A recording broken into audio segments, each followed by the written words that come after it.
Hello friends, कैसे हैं आप सब। आई होप आप सब अच्छे होंगे। अपनी फैमिली का और अपना ख्याल रखिए।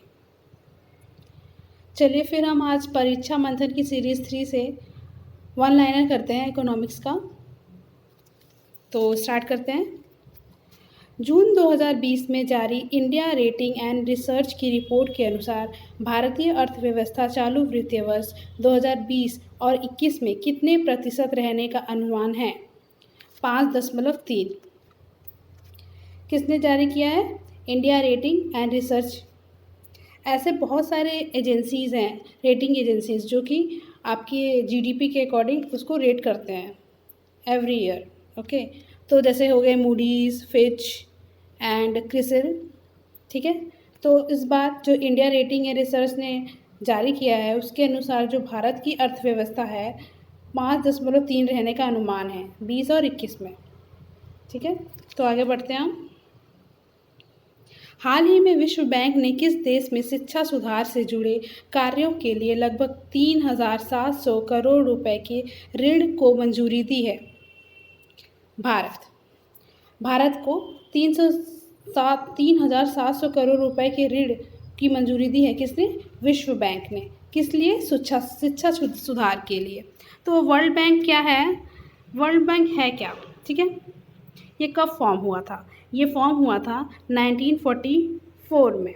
ठीक है, तो ये जो फॉर्म हुआ था ये दो ग्रुप के साथ फॉर्म हुआ है। एक पहला हो गया आपका IBRD प्लस IDA। ये जो दोनों ग्रुप हैं, ये IBRD और IAD, ये दोनों ग्रुप मिल के ही वर्ल्ड बैंक बना है। इसका फुल फॉर्म है international bank for reconstruction and development. इसके कुल मेंबर 189 हैं और IDBA के इसमें कुल 137 मेंबर्स हैं। ये दोनों मिल के ही वर्ल्ड बैंक का ग्रुप बना हुआ है। ठीक है, ये क्या करते हैं, इनका पर्पस क्या है कि ये जो ह्यूमन डेवलपमेंट में ये अपना योगदान देते हैं, मतलब कि डेवलप करें, लोगों को हेल्प करने की कोशिश करते हैं, पॉवर्टी, गरीबी को कम करने के लिए हेल्प करते हैं। जो भी डेवलपिंग कंट्रीज़ होते हैं या फिर अंडर डेवलप्ड कंट्रीज़ होते हैं उनको लोन प्रोवाइड कराते हैं। इसका हेडक्वार्टर वॉशिंगटन DC में है। ठीक है, ठीक है, तो चलते हैं, हम आगे बढ़ते हैं। हाल ही में बीमा नियामक और विकास प्राधिकरण IRDAI द्वारा नामित कोविड-19 स्वास्थ्य पॉलिसी का नाम कोरोना कवच रखा गया है। किसके द्वारा? IRDAI। ठीक है, कोविड-19 स्वास्थ्य पॉलिसी का नाम कोरोना कवच रखा है। किसने? IRDAI। अब ये IRDAI क्या है? ये है insurance regulatory and development authority. Regulatory development and authority. कब ये फॉर्म हुआ था? 1999। इसका हेडक्वार्टर कहाँ है? हैदराबाद में। हेडक्वार्टर कहाँ है? हैदराबाद में। ठीक है, ठीक है, और उसके चेयरपर्सन कौन है? सुभाष चंद्रा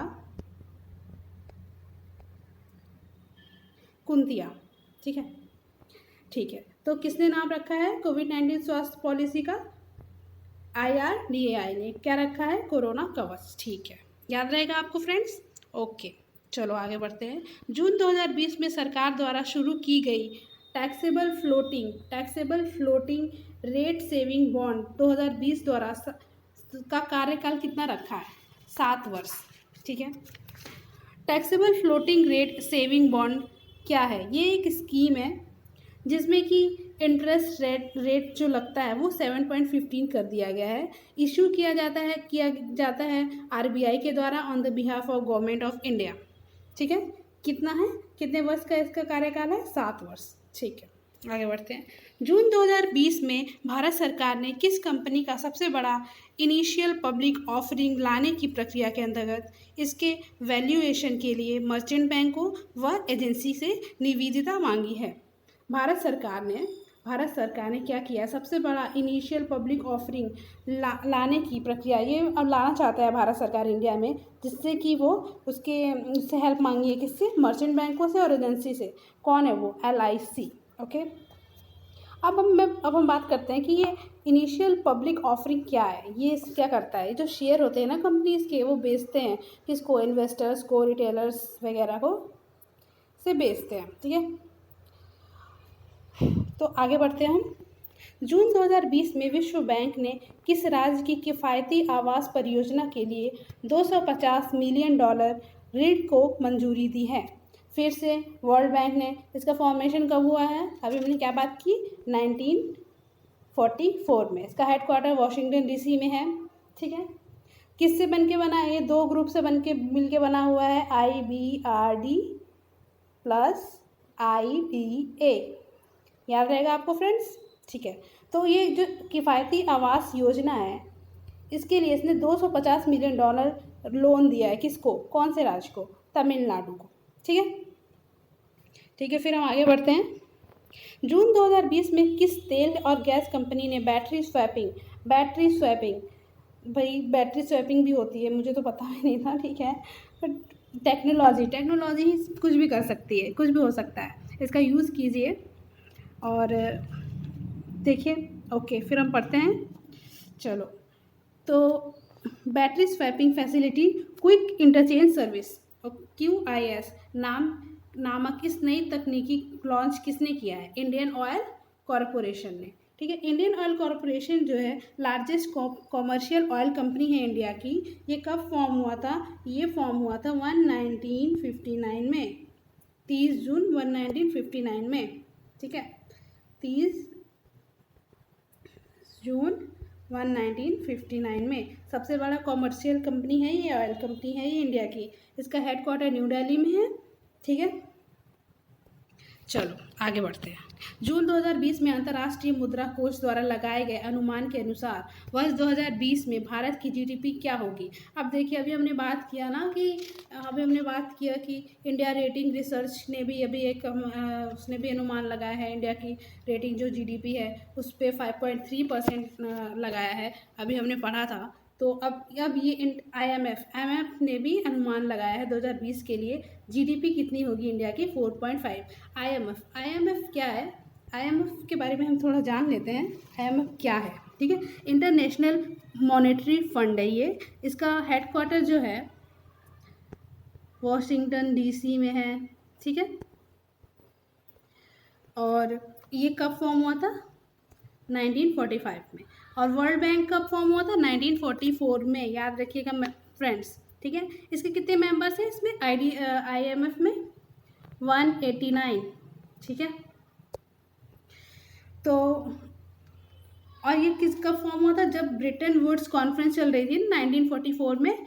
जब हमारा वर्ल्ड बैंक बना था 1945 में, उसी समय ब्रिटेन वर्ल्ड कॉन्फ्रेंस भी चल रही थी, ठीक है। इसके थ्रू ये फॉर्म हुआ है। इसके चीफ इकोनॉमिस्ट जो है ना, गीता गोपीनाथ हैं, आपको पता होगा। ये गीता गोपीनाथ जो है इंडियन ओरिजिन है ये, ठीक है। ये पहली इंडियन ओरिजिन है जो कि IMF में चीफ इकोनॉमिस्ट इनको बनाया गया है, ठीक है। इसका पर्पस क्या है, ये IMF का पर्पस ये है कि प्रमोट करना है एम्प्लॉयमेंट को, मतलब हाई एम्प्लॉयमेंट जनरेट करना, ठीक है, एम्प्लॉयमेंट जनरेट करना और रिड्यूस करना पॉवर्टी को, ठीक है, पॉवर्टी को, सस्टेनेबल इकोनॉमिक ग्रोथ करना, ठीक है। ये सब काम है, ये हेल्प करता है, मदद करता है कंट्रीज़ की IMF, ठीक है। तो फिर हम आगे चलते हैं।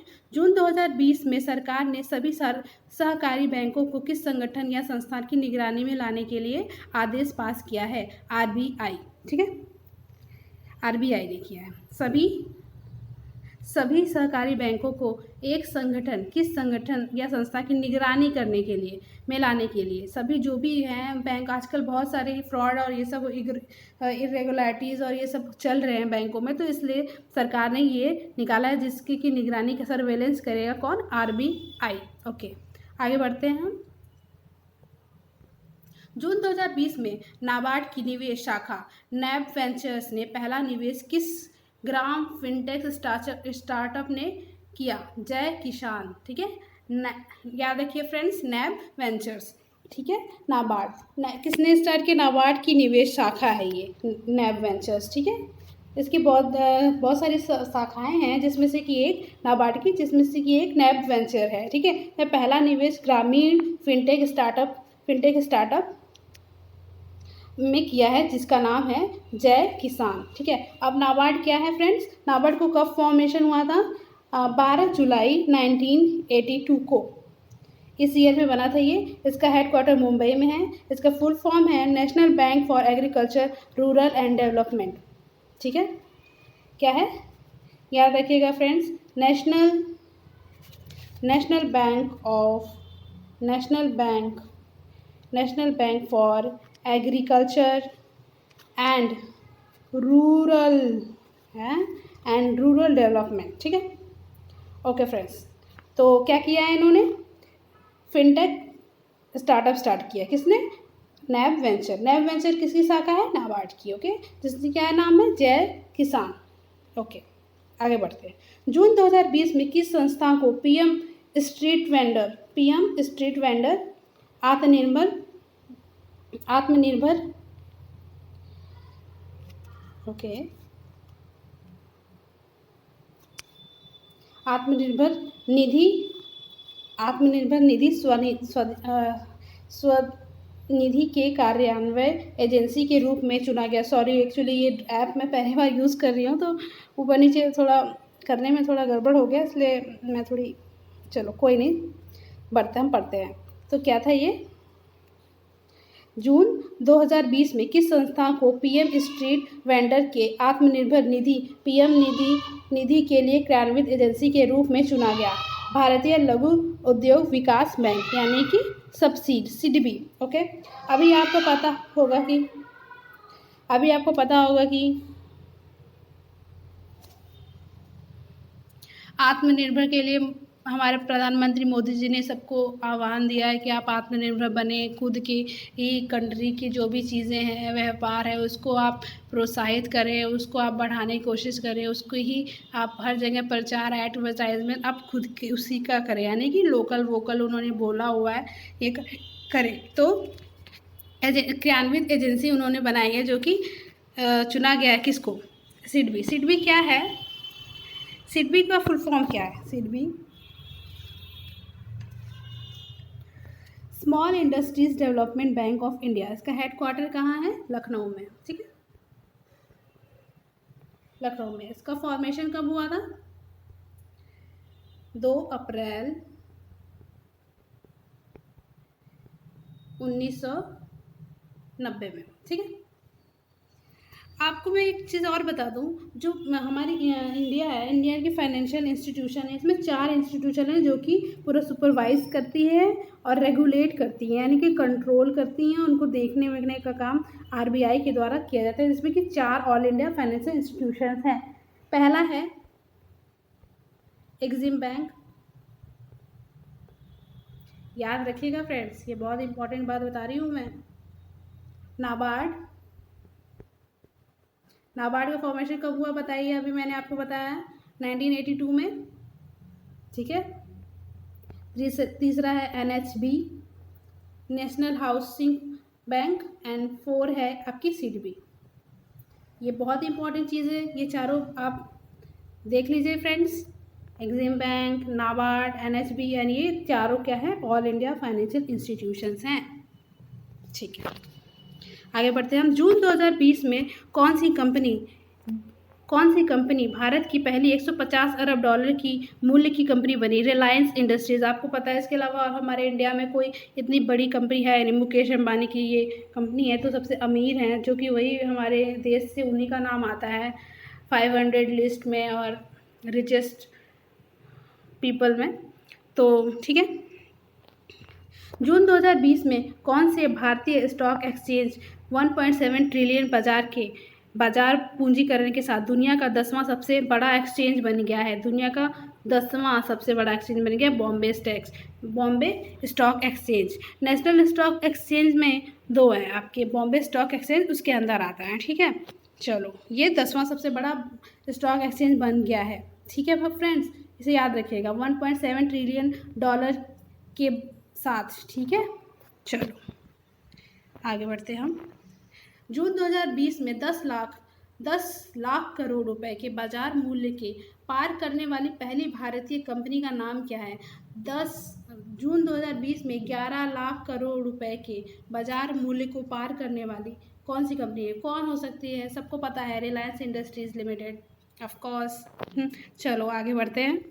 जून 2020 में भारतीय रिजर्व बैंक ने पंजाब और महाराष्ट्र को कोऑपरेटिव बैंक पर प्रतिबंध कितने दिनों के लिए बढ़ा दिया है? 6 महीने के लिए, ठीक है। कोऑपरेटिव बैंक ये जो है कि इस पे ये जो कोऑपरेटिव बैंक है इस पर क्यों प्रतिबंध लगाया? क्योंकि इसमें इरेगुलरिटीज़ चल रही थी, फ्रॉड की वजह से इस पर प्रतिबंध लगाया गया था। और बैंकिंग रेगुलेटिंग एक्ट होता है बैंकिंग, बताती हूँ मैं, एक सेकेंड, हाँ, बैंकिंग रेगुलेटिंग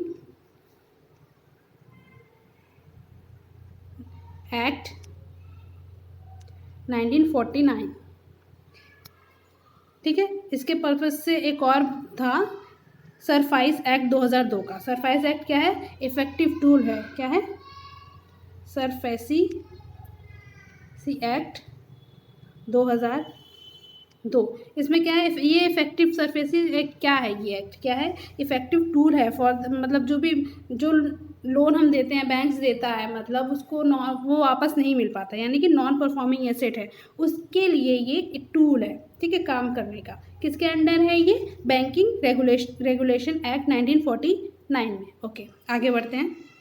जून 2020 में भारत और किस देश ने भारत में कोरोना संकट से निपटने और कमजोर वर्ग के लोगों की सहायता और स्वास्थ्य सेवाओं को बढ़ाने हेतु 200 लाख यूरो का समझौता किया?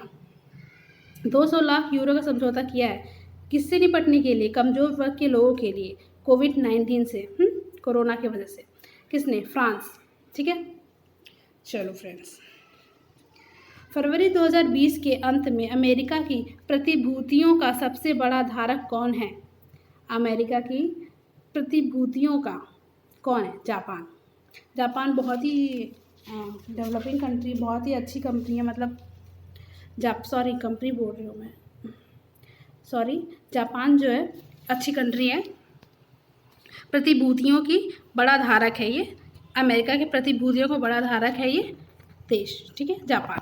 आगे बढ़ते हैं। जून 2020 में केंद्रीय अप्रत्यक्ष कर एवं सीमा शुल्क बोर्ड में अपने कार्यक्रम यानी कि तुरंत कस्टम एक कार्यक्रम स्टार्ट किया गया है केंद्र सरकार के केंद्रीय इनडायरेक्ट टैक्स के CBID ने। किन 2 शहरों में तुरंत कस्टम एक बोर्ड है जो कि तैयार किया गया है? किस 2 शहरों में? बेंगलुरु और चेन्नई में, ठीक है। क्या है ये?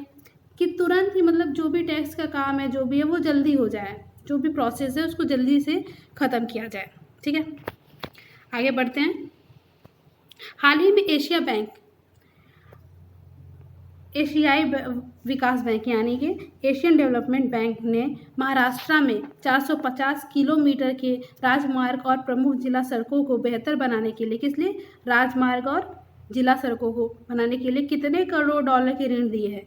17.7 करोड़ डॉलर किसने दिया है? एशियाई डेवलपमेंट बैंक ने महाराष्ट्र को 450 किलोमीटर जो राज्य मार्ग हैं, प्रमुख जिलों के जो सड़कें हैं, उनको बेहतर बनाने के लिए कितने करोड़ का उन्होंने ऋण दिया है? 17.7 करोड़ का किसने दिया है? एशियाई डेवलपमेंट बैंक ने। दोस्तों याद करिए किसको दिया है? महाराष्ट्र। सबसे ज़्यादा सड़कें कहाँ पे हैं? महाराष्ट्र में 450 किलोमीटर की राज्य सड़कों बनाने के लिए, ठीक है, याद हो गया। चलो आगे बढ़ते हैं, ठीक है। हाल ही में विश्व बैंक ने कोविड की स्थिति से निपटने के लिए किस राज्य को 1950 करोड़ के ऋण दिया है? पश्चिम बंगाल को, ठीक है, देख लो आप यहाँ पे। विश्व बैंक ने कोविड से निपटने के लिए 1950 करोड़ रुपए का ऋण दिया है। किसको? पश्चिम बंगाल को। वर्ल्ड बैंक के बारे में अभी हमने पढ़ा, कब फॉर्मेशन हुआ है? 1944 में। इसका हेडक्वार्टर कहाँ है? वॉशिंगटन DC में, ठीक। चलो आगे बढ़ते हैं। जून 2020 में न्यूनतम समर्थन मूल्य यानी कि MSP में 1.27 करोड़ मीट्रिक टन से अधिक गेहूं की खरीद पर कौन सा राज्य सबसे पहला प्रथम स्थान प्राप्त किया है? मध्य प्रदेश ने, ठीक है। MSP क्या होता है? MSP पे जिसपे कि एक प्राइस फिक्स कर देते हैं, जैसे कि फार्मर्स को कभी कभी ऐसा होता है कि फ्लड आ जाता है, कभी वर्षा नहीं होती है, बहुत सारी प्रॉब्लम फेस करते हैं फार्मर्स, जिसकी वजह से गवर्नमेंट उनको बहुत नुकसान होता है, जिसकी वजह से गवर्नमेंट उनकी हेल्प करने के लिए एमएसपी यानी कि मिनिमम प्राइस सपोर्ट एक ये टूल है, मीन्स एक स्कीम है जिसके थ्रू एक रेट फिक्स कर दिया जाएगा, उससे उनको ना ही नुकसान होगा ना ही कम, उतना तो पैसा उनको मिनिमम प्राइस उनको मिलेगा ही मिलेगा, जिससे उनको नुकसान नहीं हो पाएगा। ठीक है, चलो फिर अब आगे बढ़ते हैं। जून 2020 में कर्मचारी भविष्य निधि यानी ईपीएफओ में लॉकडाउन के दौरान पिछले 2 महीनों में कितने करोड़ रुपए का भुगतान किया है? 11,540 करोड़ रुपए का। ईपीएफओ क्या है? एम्प्लॉय प्रोविडेंट फंड ऑर्गेनाइजेशन है। इसका फॉर्मेशन कब हुआ था? 1952 में। कब हुआ है? 1952 में। ठीक है, इसका हेडक्वार्टर क्या है? न्यू दिल्ली। ये एक स्टैट्यूटरी बॉडी है फ्रेंड्स। ठीक है, इसको किस एक्ट के थ्रू बनाया गया था? ये एक्ट है employ provident fund and miscellaneous provision act 1952 के तहत। और ये किस मिनिस्ट्री के अंडर आता है friends? Ministry of labour and employ, government of India. ठीक है, चलो आगे बढ़ते हैं।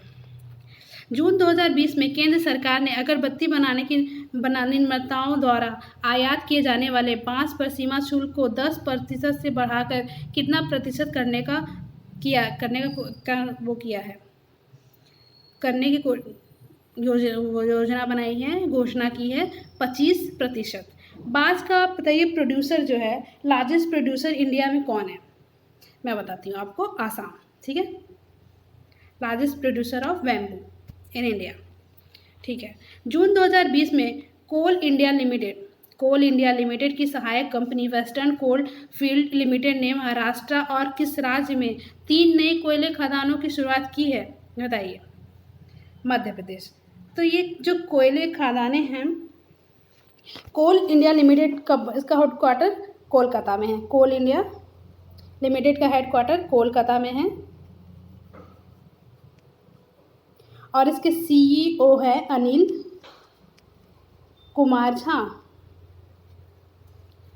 ठीक है, और वेस्टर्न जो है इसी का पार्ट है, वेस्टर्न कोल फील्ड लिमिटेड, ये इसी के अंडर आता है, कोल इंडिया लिमिटेड का। ये कब बना था? 1979 में। ठीक है, हेडक्वार्टर कहाँ है इसका? नागपुर में। देखो इसी के अंडर आता है, बस इसका हेडक्वार्टर कोलकाता में, यानी कि आपके ईस्टर्न साइड में इंडिया के। ठीक है, ये इंडिया हो गया। एक सेकेंड मैं बनाती हूँ।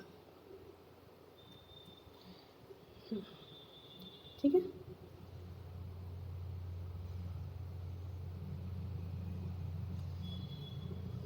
जल्दी जल्दी बना रही हूँ, देख लेना आप लोग बस। ठीक है, तो यहाँ पे है कोलकाता। ठीक है, कोलकाता में यहाँ पे ये इसका हेडक्वार्टर हो गया, यानी कि कोल इंडिया लिमिटेड का कोलकाता में, और वेस्टर्न कोल फील्ड लिमिटेड कहाँ पे है आपका?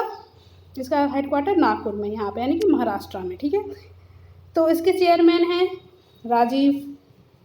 राजीव रंजन आर मिश्रा, आप याद रख सकते हैं, राजीव रंजन मिश्रा। और इसके हैं अनिल कुमार झा। ठीक है, चलो, और ये तीनों खदाने का जो नाम है, इसमें पहला नाम है अदसा माइन, ये महाराष्ट्र में है। दूसरा है धनकासा, ये एमपी में है। तीसरा है शारदा, ये मेरी मम्मी का भी नाम है, वैसे एमपी में है, ऐसे ही बताया मैंने। चलो, ये 3 जो है माइंस खोलने की शुरुआत की है। ठीक है, महाराष्ट्र और एमपी ने। ठीक, चलो आगे बढ़ते हैं। हाल ही में इलेक्ट्रॉनिक मोड द्वारा भुगतान स्वीकार करने के लिए अनिवार्य मापदंडों किस प्रकार की कंपनी के लिए छूट दी गई है? Business to business, B2B। Okay, हाल ही में भारत सरकार ने प्रधानमंत्री कृषि सिंचाई योजना के अंतर्गत पर ड्रॉप मोर क्रॉप, यानी कि हर बूंद से ज़्यादा उपज के मदद से चालू वित्तीय वर्ष में राज्यों के लिए कितने करोड़ रुपए का आवंटन किया है? 4000 करोड़। ठीक है, ये पर ड्रॉप मोर क्रॉप इसलिए किया है कि आपको वाटर यूज़ को अच्छे तरीके से यूज़ किया जा सके, और मतलब पानी की बहुत ज़्यादा ही प्रॉब्लम रहती है, तो इसलिए इसको अच्छे से यूज़ किया जाए। हर पानी की हर एक बूंद कीमत है। सोचिए आप, पानी के बिना हम रह सकते हैं? हमें प्यास लग जाए और कड़ी धूप में हम जा रहे हों और वहाँ पे पानी ना मिले, चारों तरफ कुछ कोई घर ना हो, कोई ना दिखाई दे, तो कैसा होगा, क्या करेंगे? ठीक है, तो इसलिए हर ड्रॉप इम्पॉर्टेंट है। और ये किसके डिपार्टमेंट में आता है? कौन से ministry department? Agriculture and cooperation and farmer welfare. ठीक है, 4000 करोड़ रुपए आवंटित किया गया है। जून 2020 में आयकर रिटर्न आरटीआई फॉर्म का आकलन 2020 और 21 के लिए अधिसूचित किया गया। इसमें कुछ सीमा के अधिक नगद जमा पर जानकारी प्राप्त की जाएगी, 1 करोड़। ठीक है,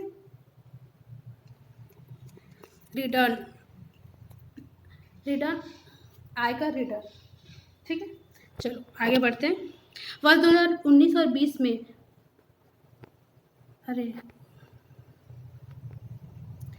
वर्ष 2019 और 20 में भारत के वास्तविक सकल घरेलू उत्पाद यानी जीडीपी में कितनी वृद्धि हुई है? 19 और 20 में 4.2%। ठीक है, जीडीपी क्या है? जीडीपी की जो ऑल इंडिया जो भी काम होता है, जो भी सर्विसेज होते हैं, गुड होते हैं, जो भी, और वो कंट्री के अंदर ही, जो विद इन द कंट्री होते हैं, जो भी काम, मान लो ये ऑफिस है, ये कंपनी है, ये घर है, यहाँ से हम काम कर रहे हैं, यहाँ बस चलिए, जो भी सर्विस हो रहा है इसके अंदर, ठीक है, उसके जितने भी वही होती है। ठीक है, जीडीपी। चलो आगे बढ़। 2019 और 20 में वित्तीय वर्ष 2019 और 20 में वित्तीय वर्ष के दौरान भारत में प्रत्यक्ष विदेशी यानी कि एफडीआई का सबसे बड़ा स्रोत क्या है? सिंगापुर। एफडीआई का सबसे बड़ा स्रोत भारत में सिंगापुर है। ये नंबर आप देख लीजिए, सिंगापुर अच्छे से याद कर लीजिए। ठीक है, ये क्वेश्चन भी पूछ सकता है वैसे। जून 2020 में वित्तीय वर्ष 2020 में भारत पर जीडीपी का अनुमान कितना है? मतलब आपको पता है कोविड-19 की वजह से लॉकडाउन चल रहा है, हर तरफ से सारी इकोनॉमिक स्टॉप हो गई, एकदम मतलब चल ही नहीं रहा है कुछ भी। तो इस बार कितनी है भारत की जीडीपी? 2020 में भारत पर जीडीपी का अनुमान क्या है? 9.88%। जून मुझे पता नहीं, बट मैं तो ये सोच रही हूँ कि अभी फ़िलहाल तो कम ही होगा। चलो आगे देखते हैं। जून 2020 में भारत का कौन सा आर्थिक उपाय 493.48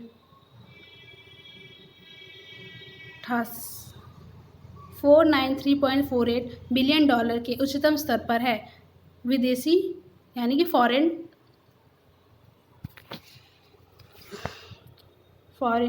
जो भी विदेशी मुद्रा भंडार है ना, हमारे फॉरेन एक्सचेंज है, उसमें 493, मतलब आप 484 रख लीजिए, 494, सॉरी यार, 493.48 है। ठीक है, चलो आगे चलते हैं। हाल ही में जारी वार्षिक आवधिक श्रम बल यानी कि PLFS के अनुसार जुलाई 2018 जून 2019 के दौरान भारत की बेरोजगारी दर कितनी है? बेरोजगारी तो बहुत है, अब पता नहीं, लेकिन उनकी अकॉर्डिंग 5.8% है। ठीक है, PLFS ये क्या है? तो ये है periodic labour force survey. Periodic labour force survey. ठीक है, नेशनल स्टैटिस्टिकल ऑफिस ने इसको लॉन्च किया हुआ था 2017 में। किसको? पीरियोडिक लेबर फोर्स सर्वे को 2017 में। ठीक है, इसका ऑब्जेक्टिव क्या है? एस्टिमेट करना, मतलब एम्प्लॉयमेंट कितना है, अनएम्प्लॉयमेंट कितना है। ठीक है, ये करना।